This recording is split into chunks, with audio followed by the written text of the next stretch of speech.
అక్కడ పీకే వచ్చి పనిచేయడం తెలుసు వీళ్ళకి.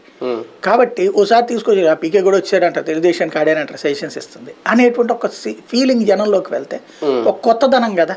అంతే, అవును. ఆ కొత్త ఒక వింత పాత ఒక వృత్తాలో భాగంగా పాతదాన్ని అయిపోయింది. ఇప్పుడు రఘురామకృష్ణరాజులు అయిపోయింది, పార్టీలు అయిపోయింది, లేకపోతే సంక్షేమ పథకాలు అయిపోయినాయి, రకరకాలు. అవన్నీ పెద్దగా ఎక్కట్లేదు జనంలో. చర్చ అదే సక్రమంగా అయ్యి వీళ్ళ వైపు పాజిటివ్గా ఉంటే అసలు ఇంకొక ఎత్తు ఎందుకు వేయాలి, పీకేదాకా ఎందుకు వెళ్ళాలి?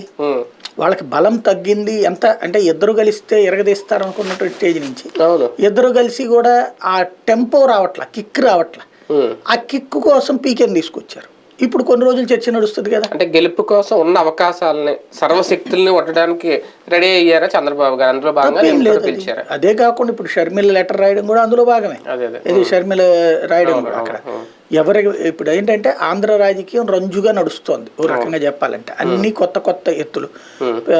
పీకేకి ఇప్పుడు ప్రశాంత్ కిషోర్తో ఒక పక్క మాట్లాడుకుంటాం, మరోవైపు పవన్ కళ్యాణ్కి సీఎం ఇవ్వము, అట్లాగే డిప్యూటీ సీఎం కూడా చంద్రబాబు నాయుడు అనుకుంటే ఇస్తాడు అనేటువంటి పదం లోకేష్ మాట్లాడడం ఈ టైంలో ఎందుకు మాట్లాడాడు?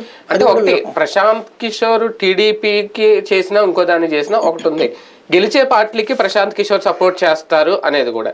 ఇప్పుడు తెలుగుదేశం పార్టీ గెలిచే పార్టీగా ఆయన వచ్చాడని చెప్పి ప్రజలు చూడాలా? అలా చూసి కూడా కొంత ఓట్ బ్యాంక్ ఇంకా టీడీపీ గెలిచేస్తుంది, ప్రశాంత్ కిషోర్ లాంటి వచ్చి వీళ్ళకి సపోర్ట్ చేస్తున్నారంటే అని కొంత ఓట్ బ్యాంక్ ఇటు వచ్చే అవకాశం